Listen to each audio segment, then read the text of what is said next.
400 ఎకరాల యూనివర్సిటీ భూమిని రాష్ట్ర ప్రభుత్వానికి అప్పజెప్తూ, అదేవిధంగా 397 ఎకరాల 36 కుంటల భూమి అంటే 398 ఎకరాల భూమిని ఇంకో దిక్కు సర్వే నంబర్ 36, 37లో ఉన్నటువంటి సర్వే నంబర్ భూమిని యూనివర్సిటీ తీసుకున్నది. సర్వే నంబర్ 25లో ఉన్నటువంటి 400 ఎకరాల భూమిని ప్రభుత్వానికి ఇచ్చేసింది. భూమికి బదులు భూమికి ఇచ్చినటువంటి పరిస్థితి.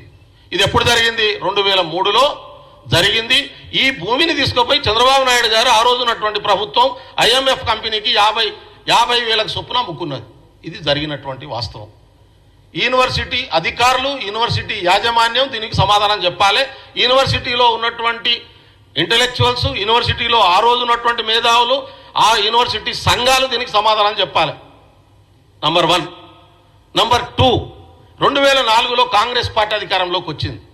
కాంగ్రెస్ పార్టీ అధికారంలోకి వచ్చిన తర్వాత రాజశేఖర రెడ్డి గారి నాయకత్వంలో 400 ఎకరాల భూమిని ఏ ప్రైవేట్ సంస్థకైతే సేల్ డీడ్ చేసినామో, 450 మామిడిపల్లిలో ఉన్నటువంటి 400 ఎకరాల భూమి అగ్రిమెంట్ ఆఫ్ సేల్ చేసింది.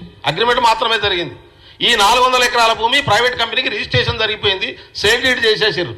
ప్రభుత్వం వచ్చి రాజశేఖర రెడ్డి గారి నాయకత్వంలో ఈ 2 అగ్రిమెంట్లను క్యాన్సల్ చేస్తూ గవర్నమెంట్ క్యాబినెట్లో ఒక నిర్ణయం తీసుకున్నది. కొన్నటువంటి భూమికి మేము ఈ సేల్ డీడ్ను క్యాన్సల్ చేస్తున్నాము, యూనివర్సిటీ దగ్గర నుంచి మీరు కొనొచ్చు, కానీ ప్రభుత్వం మీ కంపెనీకి ఎందుకు ఇవ్వాలి, మేమే డెవలప్ చేస్తాం, ప్రైవేట్ వాళ్ళకు ఇవ్వమని చెప్పి ప్రభుత్వం పాలసీ పరమైనటువంటి నిర్ణయం తీసుకొని ఆ సేల్ డీడ్ను, అగ్రిమెంట్ ఆఫ్ సేల్ను రెండింటిని క్యాన్సల్ చేసింది.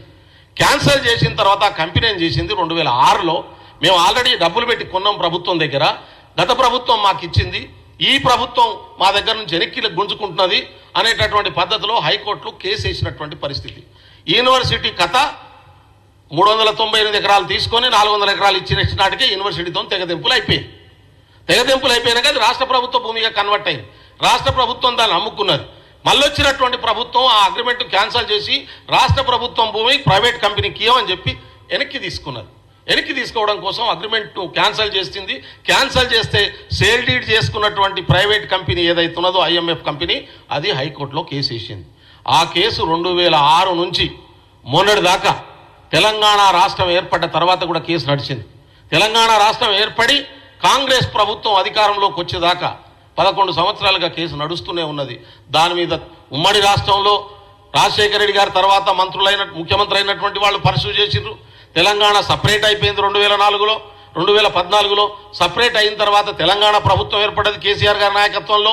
కానీ ఈ 10 సంవత్సరాలుగా ఈ భూమిని ఆ రోజు ఉమ్మడి రాష్ట్రంలో రాజశేఖర రెడ్డి ప్రభుత్వం తీసుకున్నటువంటి నిర్ణయం మేరకు వెనక్కి తీసుకురావడం కోసం కోర్టులో కొట్లాడి ఆ ప్రైవేట్ కంపెనీకి ఇవ్వమని చెప్పి వెనక్కి తీసుకునే ప్రయత్నం మాత్రం జరగలేదు. ఎందుకు జరగలేదో మీరు ఆలోచించండి. దీని వెనకాల ఉన్నటువంటి రాజకీయ ఉద్దేశాలు, ఆర్థిక అవసరాలు, లేకుంటే ఆ కంపెనీలతో కొల్లుడు కావడం అనేటటువంటి కోణం ఉన్నదా లేదా ఆలోచించమని చెప్పి నేను కోరుతా ఉన్నాను.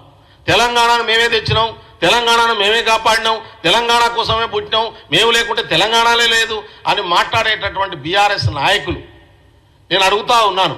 10 సంవత్సరాలుగా ఈ కేసు నడుస్తూ ఉంటే మంచి అడ్వకేట్లను పెట్టి వాదించి ఈ ప్రభుత్వ భూమిని, తెలంగాణ ప్రజల ఆస్తిని తీసుకొచ్చే ప్రయత్నం ఎందుకు చేయలేదు? ఎందుకు నోరు మూసుకొని కూర్చున్నారు?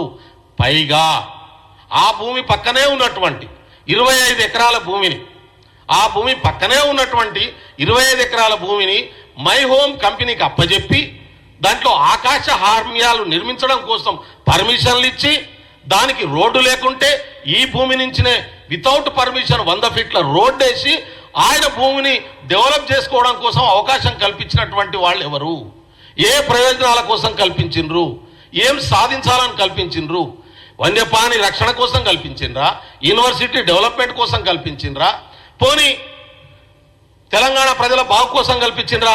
మై హోమ్ రామేశ్వరరావు గారు బాగుపడితే తెలంగాణ ప్రజల ఆస్తులు పెరుగుతాయా? తెలంగాణ సంపద పెరుగుతుందా? దీనికోసం కల్పించిండ్రా?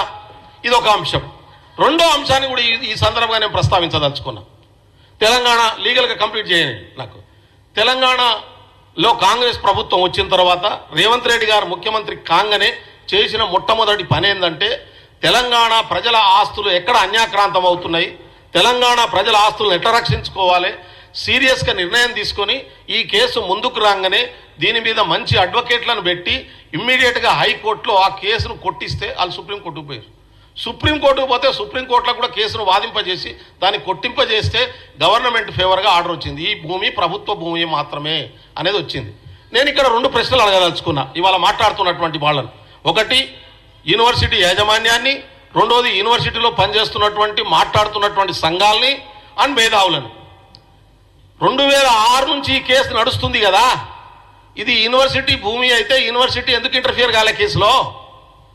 పోనీ యూనివర్సిటీలో స్వచ్ఛందంగా పనిచేస్తున్నటువంటి సంస్థలు, మేధావులు, ఇవాళ సంఘాలు, విద్యార్థి సంఘం ఇంటర్ఫియర్ కావచ్చు, ఉద్యోగ సంఘం ఇంటర్ఫియర్ కావచ్చు, ఇంటలెక్చువల్స్ ఇంటర్ఫియర్ కావచ్చు, ఇండివిజువల్స్ ఇంటర్ఫియర్ కావచ్చు.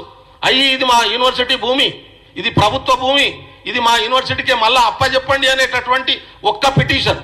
ఇప్పుడు 2006లో రాష్ట్ర ప్రభుత్వం రాజశేఖర రెడ్డి గారు ముఖ్యమంత్రి కాగానే గత ప్రభుత్వం తీసుకున్న నిర్ణయాన్ని రిస్టోర్ చేసి వెనక్కి తీసేసి క్యాన్సిల్ చేసిన తర్వాత మా భూమి మాకు ఇవ్వండి అని ఎందుకు అడగలేదు? ఈ రోజు వరకు మా నుంచి తీసుకున్నారు ఈ భూమి ప్రభుత్వం, దానికి బదులు మాకు ఇచ్చిన 400 ఎకరాలు, 390 ఎకరాలు, 8 ఎకరాలు, 398 ఎకరాలు, ఈ ప్రభుత్వం ఇచ్చిన 398 ఎకరాలు మాకు అక్కర్లేదు, మీరు తీసేసుకోండి, మా దగ్గర నుంచి తీసుకున్న 400 ఎకరాల భూమి మాకు వెనక్కి ఇవ్వండి అనే మాట ఎందుకు అనలేకపోయారు? ఎందుకు అడగలేకపోయారు? ఎందుకంటే యూనివర్సిటీకి తెలుసు ఆ రోజు ప్రభుత్వానికి 400 ఎకరాల భూమి ఇచ్చి 397 ఎకరాలు తీసుకున్నదనే విషయం యూనివర్సిటీకి స్పష్టత ఉన్నది. ఇవాళ మాట్లాడుతున్నటువంటి వాళ్ళు మీ యూనివర్సిటీ యాజమాన్యంతో మాట్లాడండి, ఎందుకు ఇంటర్ఫియర్ కాలేదో అడగండి. కాబట్టి ఇక్కడ యూనివర్సిటీ భూమిని తీసుకుంటున్నాం అనేటటువంటి మాట శుద్ధ అబద్ధం, శుద్ధ తప్పు. 2003లోనే ఈ భూ బదలాయింపు జరిగిపోయిందనేటటువంటి మాటను ఈ సందర్భంగా స్పష్టం చేయదలుచుకున్నాను నేను.